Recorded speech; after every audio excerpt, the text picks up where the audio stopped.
રાજકોટ શહેર ક્રાઇમ બ્રાન્ચને એક ફરિયાદ ગઈકાલના દિવસમાં મળી હતી કે જેની અંદર ફરિયાદી જે છે તેઓના દ્વારા એવું જણાવવામાં આવ્યું કે તેઓની જે ઓફિસ છે તેના સીસીટીવી કેમેરા કોઈએ હેક કરી લીધેલા છે અને એ સીસીટીવી કેમેરાની અંદર અમુક એમની જે અંગત ક્ષણો જે હતી એ અંગત ક્ષણો વાયરલ કરી નાખવાનું કહીને અમુક લોકો દ્વારા એમને સતત બ્લેકમેલ કરવામાં આવી રહ્યા છે. તેના આધારે આગળ તપાસ શરૂ કરવામાં આવી, જેની અંદર એક સ્લાઇડ બનાવીને અમુક ઇસમો દ્વારા એ જે અંગત ક્ષણો હતી તેને એનો સ્ક્રીનશોટ લઈને વાયરલ પણ કરવામાં આવેલો હતું, જેના કારણે જે ફરિયાદી હતા તેઓની જે રેપ્યુટેશન હતું એને ખાસું નુકસાન ગયું હતું. અને ત્યારબાદ તેમને સતત જો આ બાબતે કોઈ પણ પોલીસ એજન્સીને કે અન્ય કોઈને જાણ કરવામાં આવશે તો તેઓને જાનથી મારી નાખવાની ધમકી આપી અને પૈસાની ખંડણી પણ એ લોકો દ્વારા ઉઘરાવવાનો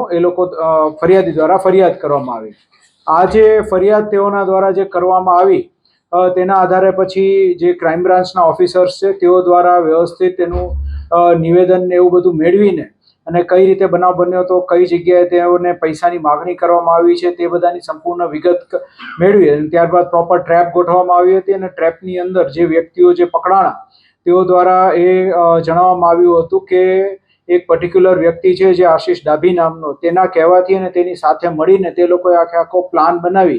એક પર્ટિક્યુલર મિશન એવું એક એ લોકોએ નામ પણ આપ્યું હતું, પોતાના આખી આ બ્લેકમેલિંગ કર્યું હતું તેને, અને એ મિશન હેઠળ તે લોકો દ્વારા આ પૈસાની માગણી કરવામાં આવી હતી. અત્યારે ટોટલ 3 લોકોની ધરપકડ ક્રાઇમ બ્રાન્ચ દ્વારા આ ટ્રેપ કરીને કરવામાં આવી છે, જેની અંદર ધર્મેશ નામનો એક વ્યક્તિ છે, એઝાઝ નામનો એક વ્યક્તિ છે અને આશીષ ડાભી નામનો એક વ્યક્તિ છે. ટોટલ આ લોકોએ 25 લાખ રૂપિયાની ખંડણીની માગણી કરી હતી. અને જે સીસીટીવી ફૂટેજીસ છે એ થોડા અમુક 7 થી 8 મહિના જૂના પુરાણા છે જે તે લોકોએ મેળવ્યા હતા.